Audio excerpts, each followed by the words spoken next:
I do have this is an honest question for you. Um, why did um, why did Granny Dingo change? Because in the beginning, I kind of got the feeling that she was going to just be this like doofus character, and then Well, now then, or is it just because you wrote her and then realized, man, I could do a lot with her? well, yeah, because that's part of it. Because what I try to do is when I create a character, I try very hard to go, okay, this is the core, and however it evolves, it's still true to the core, right? But every now and then, as the universe grows and I start putting these characters into situations and they start doing things that, that you go, oh, wow, that was cool. We've talked about that as writers. Sometimes you go, I want John to do this. Well, John didn't do that, right? Because the situation he was in, he acted like that character's going to act. Well, so when Granny Dingo first shows up, it's in them Trailer Park Witches. Mm-hmm. And I agonized over that name. Because I was afraid that because that was one of the first stories I put out, and I was afraid that people go, them trailer, this guy's an idiot, right? Well, no, it's them Trailer Park Witches. And the line in there is them Trailer Park Witches have done that, right? Right. So anyway, I wrote her as she was going to be, she was trying to take the Brousseau sisters and make them more than what they were, right? So she shows up and she's like, look, y'all, basically that night she shows up and she's floating in there. She goes, y'all are a bunch of freaking idiots. You're always going to be idiots if you don't, I've made a mistake teaching you any magic because you're idiots is basically what she's getting at. And she was wearing black, I think. She was more traditional, the old crone.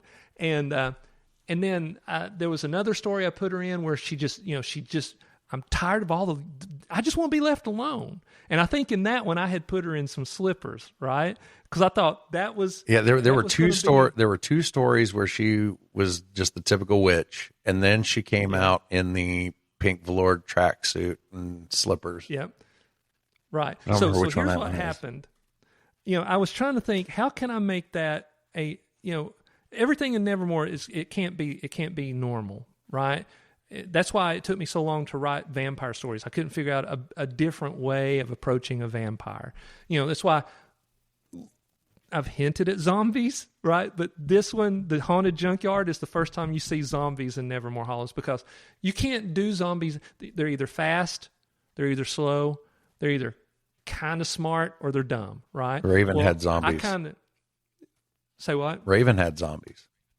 See, I like that. And so the zombies that I've created to get it started, it's different. It's a different approach. So then to answer the question of Granny Dingo, I was like, how do I take that character and make it? Because I was starting to get, when I wrote about the Brousseau sisters, I was starting to find my voice. I hadn't found my voice completely yet, and that was a risk for me.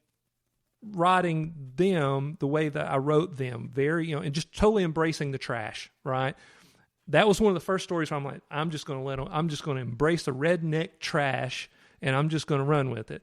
So then I got to thinking, I was telling Chris, Chris, I think I missed an opportunity with Granny Dingo. And he was like, he goes, I like where you're starting to take her. She doesn't want, she just doesn't want noise. She's, but Chris kept wanting to try to make her good. No, evil is evil in Nevermore Hollows. Evil is evil, right?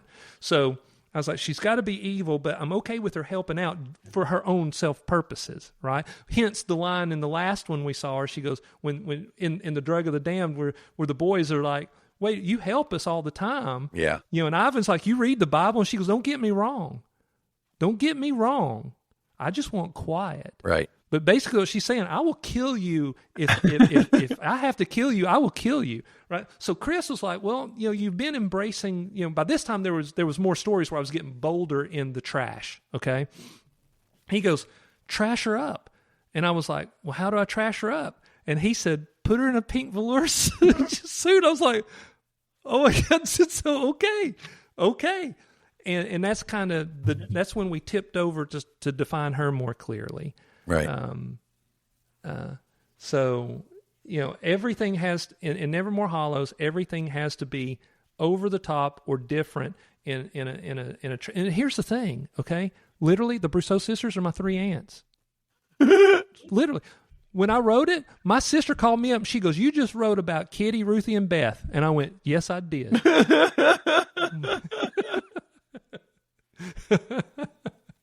So, these are people I know, man. Look, I grew up in a trailer with no running water. Okay, it's a true story. I know these people. That's why I write about them. Yeah. Okay. All right. So it's kind of like, and then we'll finish this. So it's kind of like what I was telling you when I created Psycho Juju. When I recorded that the first time, it was just me going, everybody freeze. I was like, I'm missing something, man. Let's make the character. Yeah. And let's just be bold. And if people get it, they get it. If they don't, either way, I don't want anybody to go, "Oh, been there, done that." I want people to go, when they come away from Nevermore Hollows, I want them to go, a couple of things. I want them to go, "Holy shit, what did I just listen to?" Right? And then I also want them to go, I've never heard anything like that. And I want them to go, "I know people like that."